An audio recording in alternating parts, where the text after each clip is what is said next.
Key for peace. Feeling is a key. ஒரு nurse சோர்வாகவும் பதட்டமாகவும் இருந்த இராணுவ வீரரை முதியவர் படுத்திருந்த அறைக்கு அழைத்து சென்றார். அந்த முதியவரிடம் உங்கள் மகன் இங்கே இருக்கிறான் என்று நர்ஸ் சொன்னார். நோயாளி கண்கள் திறப்பதற்கு முன்பு அவள் பல முறை மீண்டும் மீண்டும் சொல்ல வேண்டியதாயிருந்தது.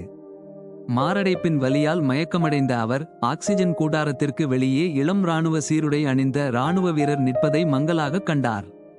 அவர் தனது கையை நீட்டினார்.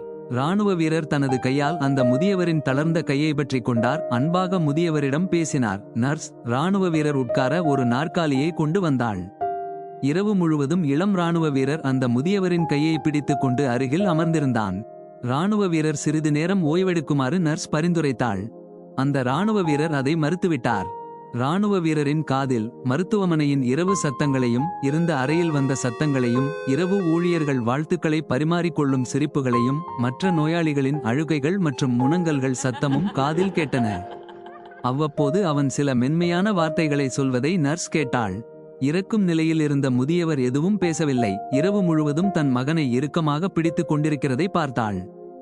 விடியற்காலையில் அந்த முதியவர் இறந்துவிட்டார். இராணுவ வீரர் தான் பிடித்திருந்த தனது கையை விடுவித்துவிட்டு நர்ஸிடம் சென்று கூறினான். அவள் அனுதாப வார்த்தைகளை சொல்லத் தொடங்கினாள். ஆனால் இராணுவ வீரர் அவளை தடுத்தார்.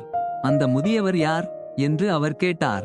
நர்ஸ் திடுக்கிட்டு அவர் உங்கள் தந்தை என்று பதிலளித்தார். இராணுவ வீரர் அவர் எனது தந்தை இல்லை என்றார். அவரை நான் என் வாழ்க்கையில் இதற்கு முன்பு பார்த்ததில்லை என்று இராணுவ வீரர் சொன்னார். நான் உங்களை அவரிடம் அழைத்து சென்றேனே, அப்பொழுது ஏன் ஒன்றும் சொல்லவில்லை என்று நர்ஸ் கேட்டாள். ஒரு தவறு நடந்துவிட்டது என்று எனக்கு தெரியும். அதே நேரத்தில் அவர் பக்கத்தில் யாரும் இல்லை என்பதை பார்த்து புரிந்து கொண்டேன். அவருக்கு அவருடைய மகன் தேவை என்பதையும் நான் அறிந்தேன். நான் அவருடைய மகனா இல்லையா என்று சொல்ல முடியாத அளவுக்கு அவர் உடல்நிலை சரியில்லாமல் இருப்பதை உணர்ந்தபோது அவருக்கு நான் எவ்வளவு தேவை என்று புரிந்தது. அதனால் பதில் பேசாமல் அவருடன் தங்கினேன். ஆக்சுவலா நான் மிஸ்டர் வில்லியம் கிரேவை கண்டுபிடிக்க இந்த மருத்துவமனைக்கு வந்தேன். அவரது மகன் இன்று யுத்தத்தில் கொல்லப்பட்டார். அவருக்கு தெரிவிக்க நான் அனுப்பப்பட்டேன். இந்த முதியவர் பெயர் என்ன? கண்களில் கண்ணீருடன் இவர்தான் மிஸ்டர் வில்லியம் கிரே என்று நர்ஸ் பதிலளித்தார். Feeling is a key for peace. அடுத்த முறை யாருக்காவது உங்கள் உதவி தேவைப்படும்போது உதவி செய்யுங்கள்.